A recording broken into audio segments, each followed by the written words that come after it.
I love the doctor who saved my life, but I woke up on his wedding day. Hello everyone. Before we begin today's story, I have a small favor to ask. Please hit subscribe and turn on the notification bell so you never miss our channel's new videos. It's quick, free, and the best way to support us in bringing you more dramatic stories. Your support means the world to us. Where are you watching from? Drop your city or country in the comments below. Thank you very much. Now, let's return to our main character. The first thing I remember is the cold sting of hospital air brushing against my cheek. Not the blinding lights, not the echo of footsteps down the hall, just that coldness. A thin, sterile cold that told me I wasn't home. I wasn't anywhere familiar. I was alive. Barely.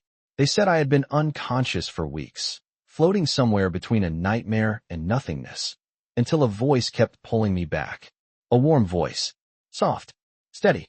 A voice that never rushed me, never judged me, never sounded tired no matter how many nights she stayed. You're safe, she whispered once, brushing a damp towel along my arm. I didn't see her then. I couldn't. But I felt her. And somehow, even in the deepest fog, I loved her before I ever opened my eyes. People say coma patients can't hear anything. They're wrong. I heard her humming. I heard her tell me about her day. I heard her laugh quietly at something a doctor said. I heard her say my name like it meant something. But the moment that brought me back wasn't soft. It was terrifying. A crash, a shout, the sound of someone bumping into a metal tray. Her gasp, sharp, frightened, cut straight through the dark, and for the first time my fingers twitched. For the first time I clawed toward the world. I didn't know who she was.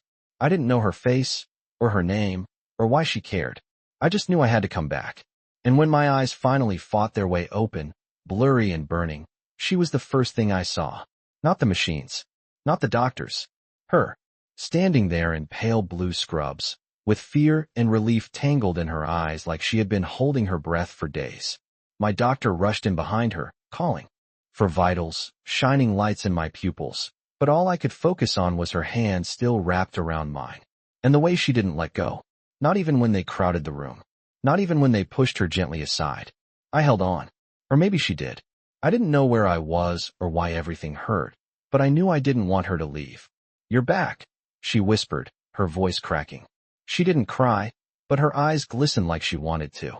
I wanted to speak, to ask who she was, how long she'd stayed, why she sounded like someone I had known in another lifetime. But my throat burned, and only a hoarse rasp came out. She leaned in, smiling softly. Don't talk yet. You're okay. I'm right here.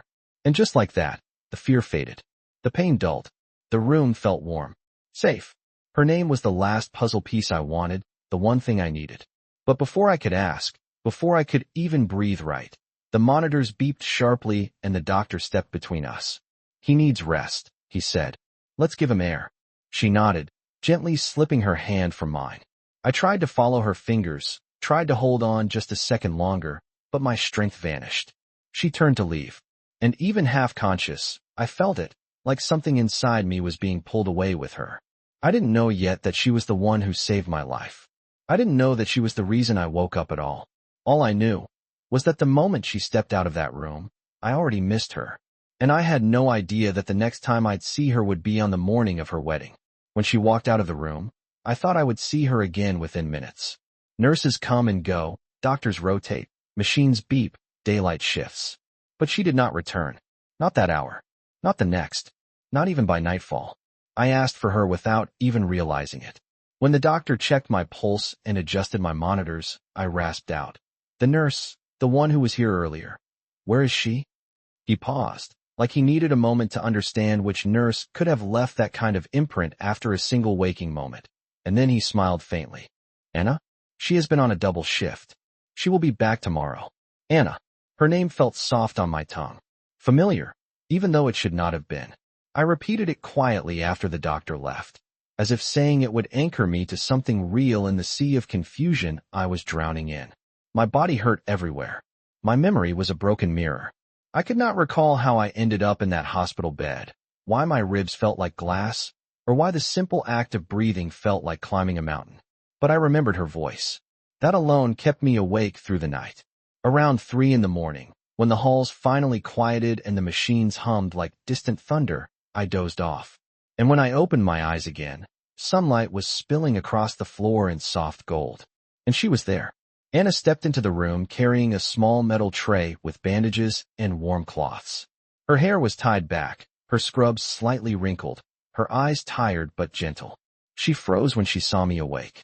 For a heartbeat, we just stared at each other, like we were both making sure the other was not a dream. "Good morning," she whispered, not wanting to startle me. "How are you feeling?" I wanted to say better, now that you are here, but my voice barely cooperated. "You came back," I said instead. She set the tray down and checked my foreline with practiced movements. "Of course. I told you I would be right here." She did not say it with pity. She said it like a promise. A truth. She began her routine, wiping my forehead with a warm cloth, lifting my wrist to check my pulse, adjusting the blanket. Everything she did was gentle, steady, careful, like I was something fragile that deserved patience instead of frustration. At one point her fingers brushed mine, and a strange spark went through me. She felt it too. I could tell by the way her breath hitched before she continued working. "Do you remember anything?" she asked quietly. I hated disappointing her, but I told her the truth. "Only your voice." Her eyes softened, and she looked away like she needed a second to collect herself. "That is enough for now," she murmured. As she worked, she talked to me like she had. Before I woke up, about how the cafeteria ran out of decent coffee again, about how my doctor nearly tripped on a loose cable, about how she kept humming to fill the silence at night because she swore it made the room feel warmer somehow. And even though my body was weak and my head felt foggy, I listened. Every word, every small laugh, every quiet breath. There was a moment, when she leaned over to adjust the pillow behind my shoulders, that her necklace slipped out from under her scrub top. A tiny silver locket. Inside, I caught the glimpse of a faded photo. She quickly tucked it back in, pretending she had not noticed me looking. "You should rest," she whispered. But I did not want to rest. I wanted to ask her 1,000 questions. I wanted to know her story. I wanted to know why she stayed when she did not have to. Instead, I felt my eyes growing heavy again. She placed her hand lightly on my forearm. "You are safe. I will be here when you wake up." And for the second time since I had opened my eyes in this world again, I believed her. I let sleep pull me under. The last thing I saw was her silhouette in the doorway, watching over me like she had been doing long before I ever knew her name. The next time I woke, it was late afternoon, and the room felt quieter than usual, as if the whole hospital was holding its breath. The sunlight had shifted into a soft amber glow across the floor, and the distant sounds of rolling carts and muffled voices faded into the background. For a moment, I did not know what pulled me out of sleep, but then I heard it. A soft melody. Humming. The same tune she always used at night, calm and steady, like she was stitching the air back together around me. I turned my head slightly, wincing at the tightness in my neck, and saw her sitting near the window with a small notebook in her lap. She was writing something, her brow knitted in concentration, her lips curved into the faintest smile as she hummed. "Anna," I said, my voice still scratchy but stronger than before. She looked up immediately, her eyes warm and alert. "You are awake." "Good." She closed the notebook quickly, almost too quickly, and came to my side, checking the monitor and adjusting my bed with practiced gentleness. "How do you feel?" she asked. "Better," I said, and this time I meant it. "Because you are here." She paused at that, her breath catching the way it sometimes did when I said something honest. But she did not look away. "Not this time." "You are healing," she answered softly. "That is what matters." She reached for the warm cloth again, brushing it gently along my forehead. I closed my eyes as she worked, not because I was tired, but because I wanted to memorize every careful touch, every quiet second she stayed by me. "You were humming," I said after a moment. She let out a tiny, embarrassed laugh. "I do that sometimes. Helps the patients relax." "It helped me come back," I murmured. She froze. I could feel her staring at me even with my eyes closed. When I opened them again, she looked conflicted, like she was standing on the edge of saying something she had held in for too long. But instead of speaking, she asked, "Do you remember anything new today?" I searched my mind for answers, but it was still foggy, full of blank spaces and shadows that refused to form into memories. "Just you," I said. And it was true. Her shoulders softened, but then her expression shifted, tightening with concern. "You will remember more soon. Do not force it. You are safe here." I nodded, but something in her tone made me curious, something protective and cautious at the same time. "How long have you been taking care of me?" I asked. "Since the night they brought you in," she answered. "No one else wanted the case?" She hesitated. "It was not that. Your condition was complicated. Some nurses felt it was too much. But you stayed," I said. She smiled faintly. "Somebody had to." Her attempt to sound casual did not hide the truth. She had chosen to stay. Chosen me. And that meant more than I could express. I looked toward the small notebook she had tucked under her arm. "What were you writing?" Her cheeks flushed slightly. "Just notes." "About me?" Her silence answered for her. She finally sighed and handed it to me. It was a routine chart, tiny check marks and scribbled observations. But then I noticed the margins. Little lines she wrote when she thought nobody would see. "He responded to my voice again today. I hope he wakes up soon. The room feels different when he sleeps peacefully." And the last one, written just before I woke. "Please come back. You deserve to live." My chest tightened, not from pain, but something deeper, heavier. "Anna," I breathed. These are not just notes." She looked down at her shoes. "I know. I should not write things like that. It is not professional. It is human," I whispered. She looked up, and for the first time I saw something raw in her expression. Vulnerability. Before either of us could speak again, the door swung open and a man in a suit stepped inside, holding a clipboard and wearing an expression far colder than anyone I had seen here. "Good afternoon," he said curtly. "I am here to discuss your case and the circumstances surrounding your admission." Anna stiffened beside me. I did not know why, but the way her hand instinctively reached for my arm told me one thing. Whatever he came to say was not good, and it would change everything. The man in the suit did not smile, did not blink, and hardly acknowledged Anna as he stepped closer to my bed.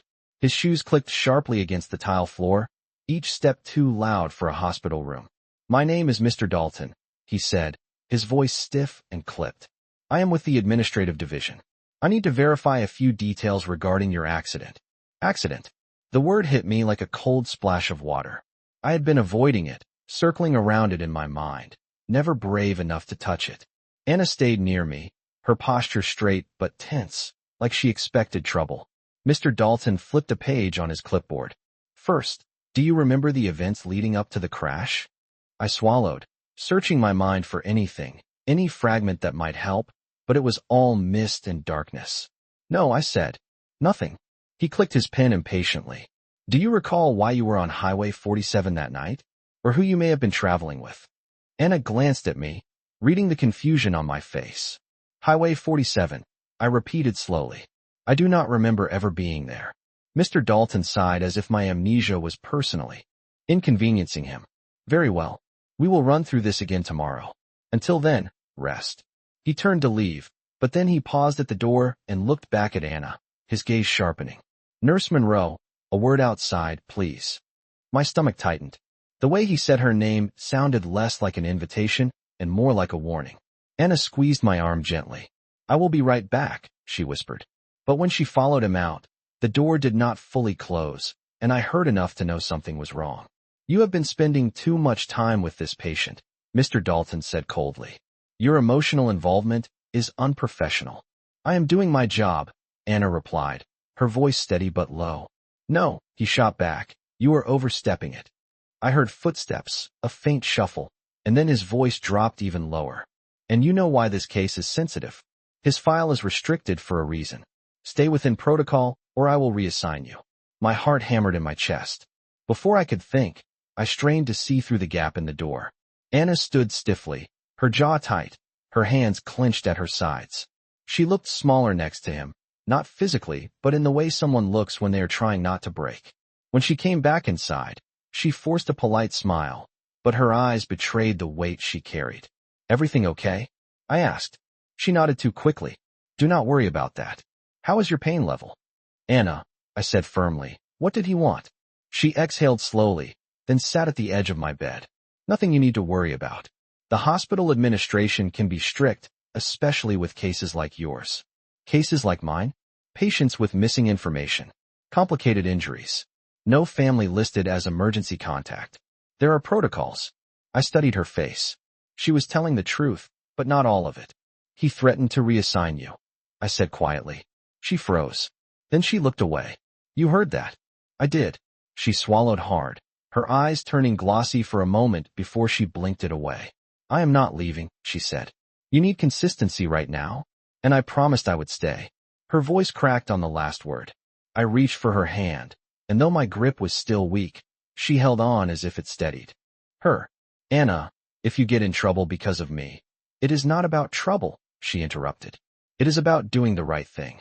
I wanted to ask more, to understand why she cared so deeply, but before I could, the monitors beeped with a sudden spike in my heartbeat. She startled, then laughed softly. You are stressing yourself, she whispered. Slow breaths. She placed her hand gently over mine. I breathed with her. The monitor steadied, and in that quiet moment, something shifted. Not between us, but around us. A feeling I could not name. A warning. A promise. A storm coming that neither of us was ready for. And I had no idea that the first piece of truth would hit me the very next morning. The next morning arrived sooner than I was ready for, announced by the soft chirp of the heart monitor and the distant buzz of morning rounds.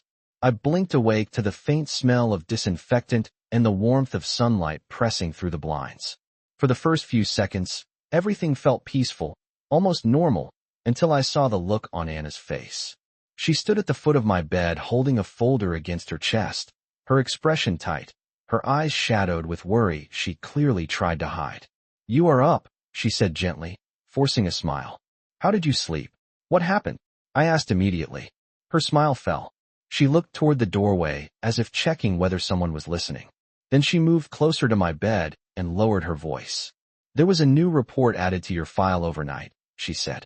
Something about the accident. My chest tightened. Tell me. Anna hesitated, then placed the folder on my lap. I should not be showing you this, she whispered, almost trembling. But you deserve to know.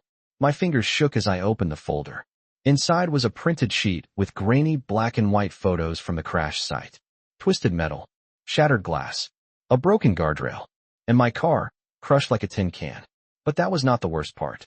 In bold letters across the center of the page were the words, brake line failure, deliberate tampering suspected. My breath caught. Are they saying someone did this on purpose? I asked quietly. Anna nodded, her eyes soft and full of sorrow. Yes, they think someone tried to kill you. The room felt smaller suddenly, the air heavier. My heartbeat thudded in my ears as I stared at the evidence. I did not remember anything, not the crash, not the road, not even getting into the car, but knowing someone wanted me gone made the forgotten memories feel sharper, more dangerous. Anna, I whispered, why would anyone want to hurt me? She sat down slowly beside my bed. Grant, you are not just any patient. You are Grant Carter. I blinked. That name is supposed to mean something to me? She swallowed hard. Yes, you are the head of Carter Innovations. A very successful, very wealthy man. And powerful people often have enemies. The words hit me like a blow. A CEO? I repeated. Me? She nodded again. You built companies, negotiated multi-million-dollar contracts, led entire teams. You were known for being sharp, intense, and private. I stared at her wide-eyed. Then why do I feel like a stranger in my own skin? Anna reached out, resting her hand gently on my arm. Because trauma does that. Memories will come back, little by little. I let the truth sink into me, heavy and surreal. A CEO. Someone tried to kill me. And the only person I trusted in this entire building was the woman sitting in front of me. I opened my mouth to ask another question, but the door suddenly swung open. Mr. Dalton strode in again, holding a stack of papers and wearing that same cold, unreadable expression. Good morning, he said briskly. I see you have already been informed. Anna stiffened, stepping slightly in front of me like a shield. He should not be overwhelmed with information this soon, she said firmly. He needs rest. Dalton ignored her and looked directly at me. There are legal complications surrounding your case, Mr. Carter. The police will want a statement once your memory improves. He just woke up, Anna snapped. You cannot expect him to, Nurse Monroe, Dalton interrupted sharply. If you cannot control your emotions, I will remove you from this assignment immediately. Anna fell silent, her jaw tight, her breathing shallow. I felt anger rise in me, hot and unfamiliar. Do not talk to her like that, I said. My voice was still weak, but the words came out steady. Dalton raised an eyebrow. You may not remember your life, Mr. Carter, but I assure you, you are not in a position to give orders. He dropped a form onto the side table. Sign this when you are able. It confirms that you have been briefed about the investigation. Then he turned and left without another word. When the door closed, Anna sat again, letting out a shaky breath. This is getting worse, she whispered. You are in danger, Grant, and I am afraid they are hiding something from you. I studied her closely. The fear in her eyes was real. The worry in her voice was real. The bond forming between us, stronger every time she spoke my name, was real. Anna, I said quietly, please tell me everything you know. She looked at me for a long moment, torn between rules and her conscience. Then, with a trembling breath, she nodded. I will, but not here. She leaned closer, her voice barely above a whisper. There is something you need to see. Something I found by accident. It might explain why someone wanted you gone. And I realized one thing with absolute clarity. Whatever truth waited for me, whatever danger I was tangled in, Anna was the only person I trusted to face it with me. Anna waited until evening, when the halls quieted and the hospital lights dimmed into a softer glow that stretched long shadows across the floor. It was the first time since I woke that she looked genuinely nervous, glancing toward the doorway every few seconds, as if expecting someone to walk in uninvited. Grant, she whispered, are you strong enough to sit up for a few minutes? My muscles still felt unreliable, stiff from weeks of immobility, but the urgency in her voice pushed me forward. Yes, I said, even though it took effort. She helped raise the bed slowly, adjusting the pillows behind my back with careful hands, her touch steady and warm. When I was finally upright, she reached into her scrub pocket and pulled out a small plastic evidence bag. Inside was a thin metal object, bent slightly at the ends. I found this, she said softly, when one of the orderlies handed me your personal belongings box for review. It should not have been there. It should have gone straight to the police. My pulse quickened as I stared at it. What is it? Part of your brake line, she answered. The one that was cut. I swallowed hard. How do you know it is mine? She hesitated only a moment. Because your name was on the box, but this piece was inside a smaller sealed envelope marked to be transferred. Someone wanted to move it quietly. I do not think they wanted you to know it existed. The weight of her words settled heavy in my chest. Someone inside the hospital, or connected to it, had been tampering with evidence. Why show me this? I asked. Because, she whispered, her voice trembling. If someone wanted you gone before, they may want to finish what they started. A cold shiver ran down my spine. Are you saying I am still in danger? Yes, she said, meeting my eyes with painful honesty. I think you are. She looked like she had carried this fear alone for days. And the thought of her being the one who protected me without anyone protecting her made something fierce rise in me. Anna, I said quietly, you did not have to risk this. I did, she said immediately. Because you deserve to know. And because I could not just stand by and watch them keep you in the dark. She stepped closer until she was right beside me. Grant, has anyone come to visit you since you woke? Family? Friends? Anyone? I searched for memories, but my mind stayed blank. No, I admitted. No one. Her expression softened with sympathy, but there was something else there too. Concern. And a suspicion she did not want to voice. There should have been someone, she murmured. A CEO with your standing should have had a list of emergency contacts. Yet yours was empty. That is not normal. My throat tightened. Are you saying someone removed them? I think so, she said. Someone wanted you isolated. The room felt colder, the shadows longer. Everything inside me screamed that she was right. There is more you need to see, she continued, reaching into her pocket again. This time she took out a folded sheet of paper, worn at the edges like she had read it too many times. She handed it to me. I found this in the administrative archives, filed under your name. Someone hid it behind a stack of old paperwork. I unfolded it slowly. It was a printed email. A message forwarded between two unknown senders. And at the top of the thread was my name. Subject, Carter Asset Freeze in Motion. My heart stopped. I read every line carefully, each one more devastating than the last. Someone had been discussing my financial assets before the crash. Someone had plans for my company. Someone had been preparing for my disappearance. Anna, I whispered, this is a takeover. She nodded grimly. It looks that way. My breath grew shallow, panic creeping in. And they were waiting for me to die? I think so, she whispered. I stared at the evidence bag, the printed email, and then at the woman who had risked everything to bring them to me. Anna, I said, my voice shaking. If someone in this hospital is involved, you cannot stay close to me. It is dangerous. She shook her head. I am not leaving you. Not now. Not when you finally know the truth. And in that moment, as fear wrapped its cold fingers around my ribs, one truth cut through the darkness. I had woken up with no memories. But Anna was the only person who felt like safety. The only one I trusted. The only one willing to fight for me. And neither of us knew that the biggest shock was only hours away, waiting in the morning light like a strike I never saw coming. The shock arrived with the morning shift, a sharp knock on the door that startled both of us. I had barely slept after everything Anna revealed, and she looked just as restless, her eyes shadowed from worry. The knock came again, louder this time, and before Anna could answer it, the door swung open. Dr. Harris stepped inside, his expression unusually stern, as if he had been carrying bad news since before sunrise. Good morning, he said, but his tone did not match the words. He glanced at Anna briefly, then at me, and I could tell something important was coming.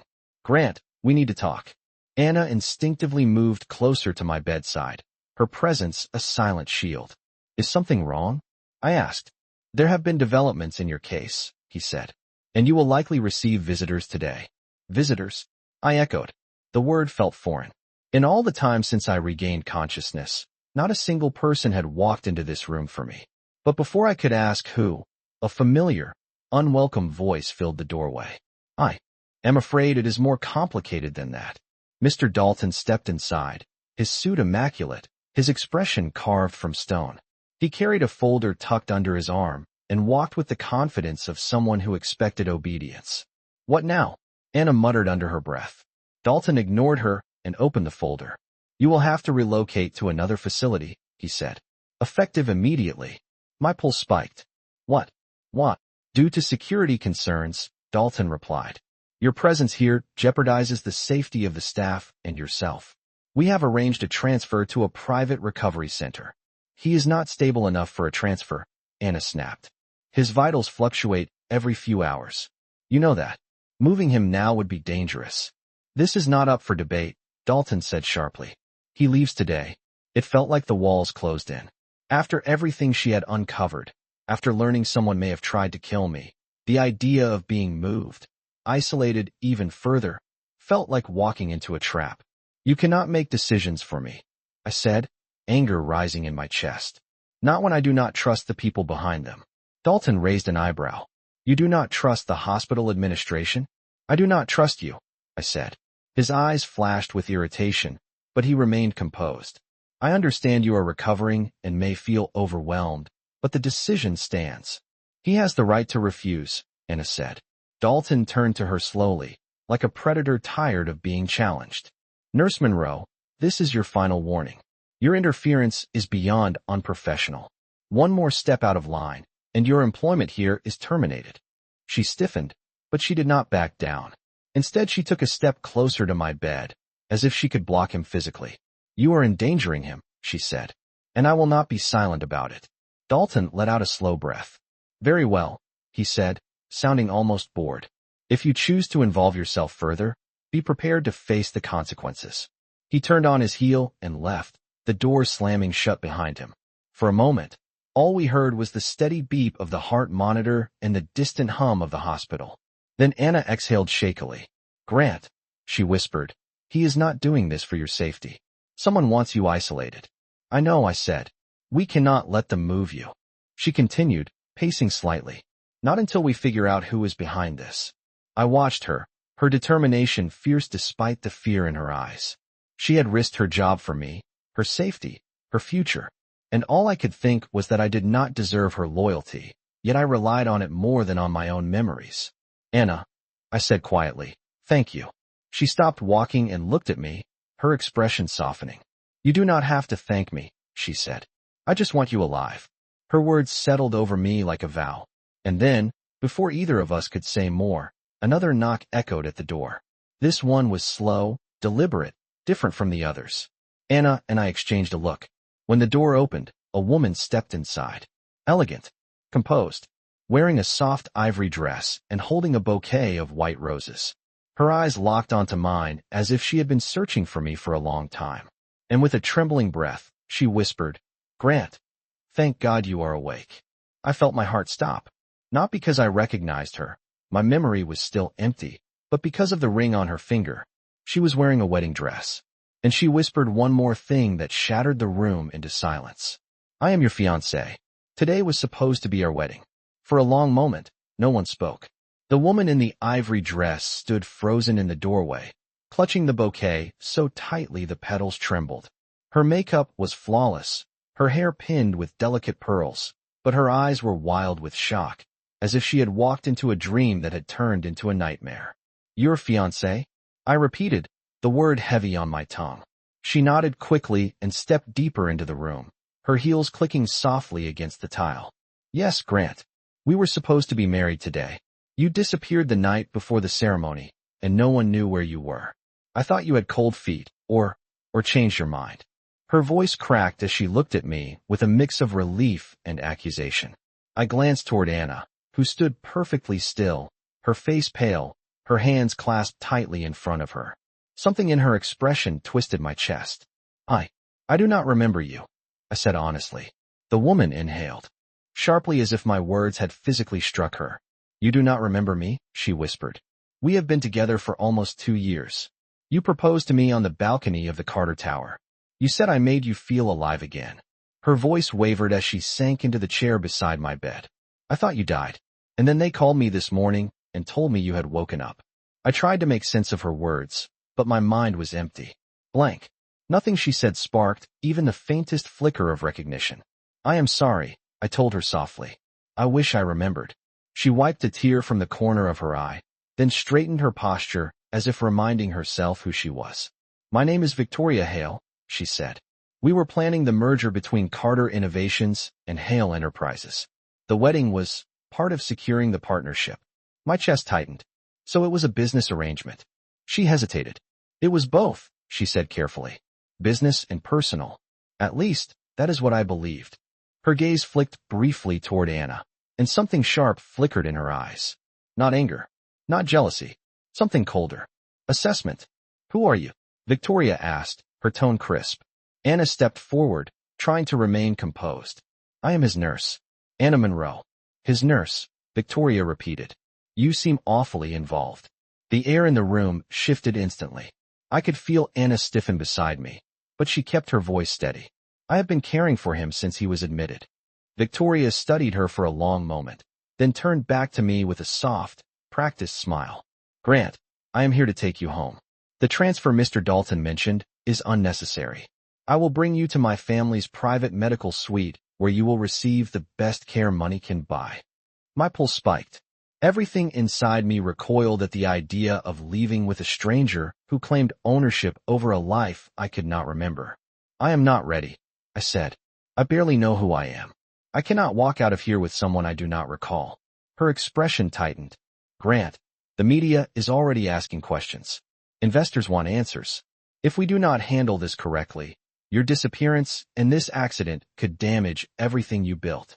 Anna stepped closer to my bed. "He needs medical stability before anything else. His memory is fragile. Moving him now is dangerous." Victoria gave Anna a thin, polite smile that did not reach her eyes.